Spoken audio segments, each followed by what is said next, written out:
Babajide, now when you are looking at the steady decadence and the population expansion, it's as if the federal government did not project that we're going to have a situation like this.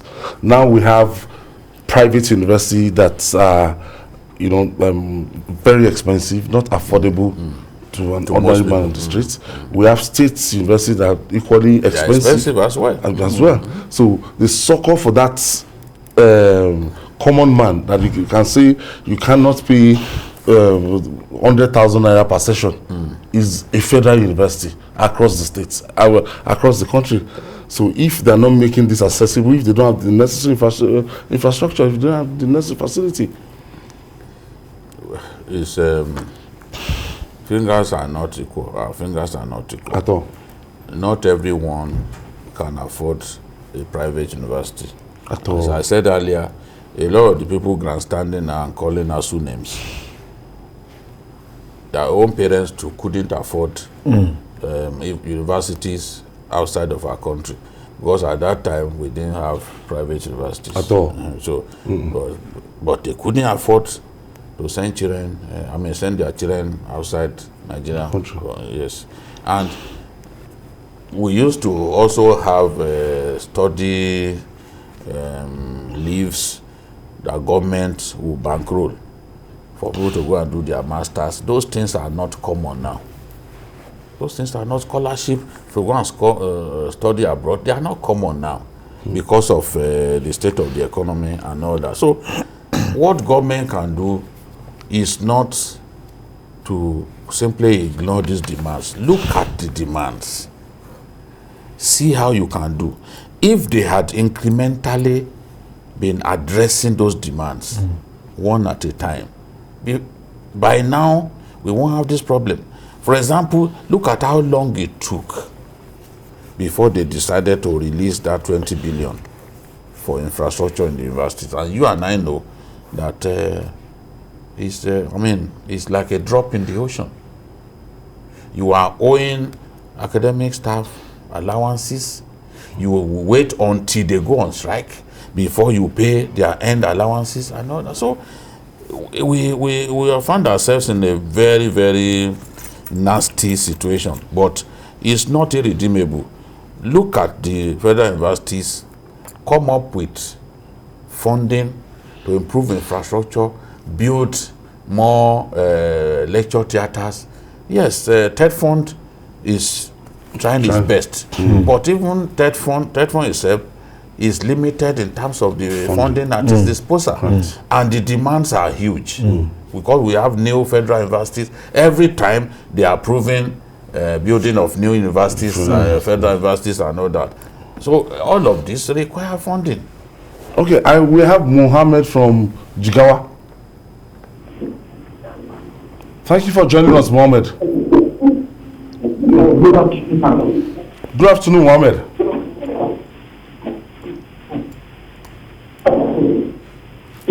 This line is not clear.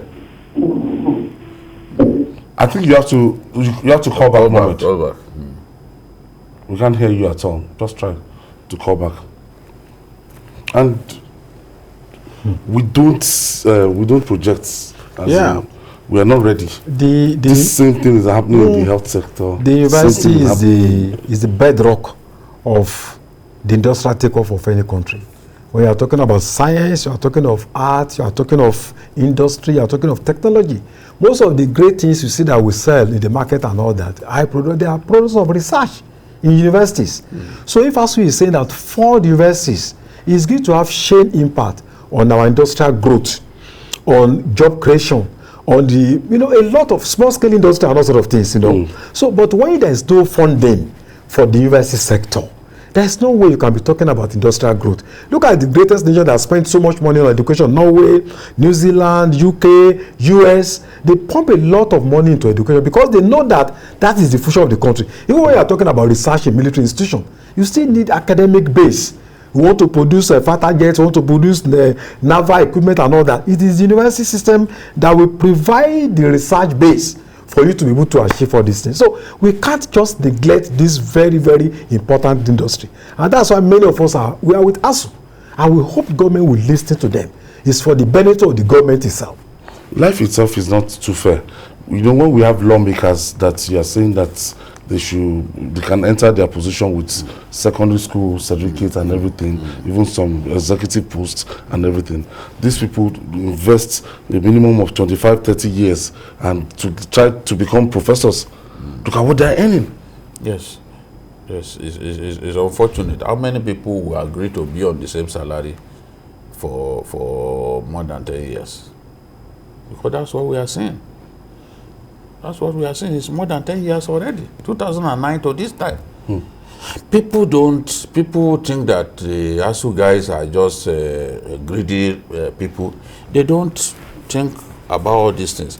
If we allow the federal universities, the public universities to collapse, which in my view is the wish of some fat cats, if we allow them to collapse, where do we go? Even the private universities that are collecting extortionate school fees from people, they are not enough. Yeah. At all. They are not enough. They can't cater the for. only way we can, the universities are not right enough. now 2 million people sit for JAM. Yes. At a stretch.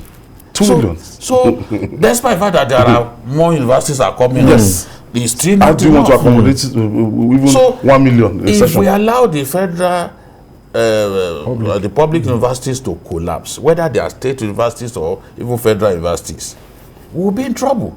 Where would the people who have not got the kind of money that those private universities are asking for, where will they send their children? I have Simon is calling us from Aba. Thank you for staying with us, Samuel. Hello, it's me, Simon. Yes, go ahead, please. Yes, please, I thank you for your journalist hangout. I greet everybody in the studio. Yeah, thanks. And my mom, Mr. Jide, and you.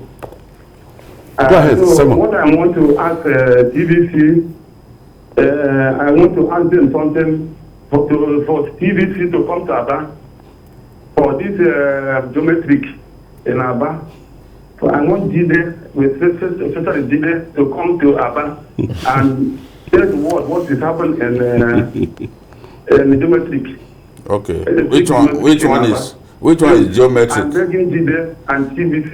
I did hear you. So okay, which one be geometric now? Geometric, the power plant of Batanat. Okay. We don't know what's holding it.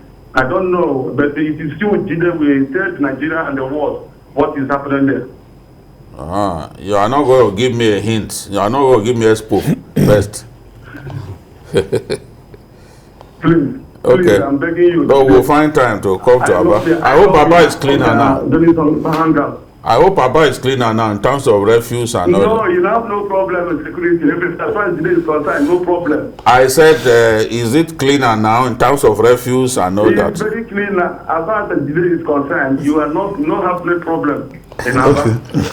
You refuse to answer. Thank you, Simon. My producer is just informing me that I think Simon is urging us to come and establish a terrestrial station in Aba. No, but specifically mentioned about Naji's power plant. Okay. Maybe they have an issue there.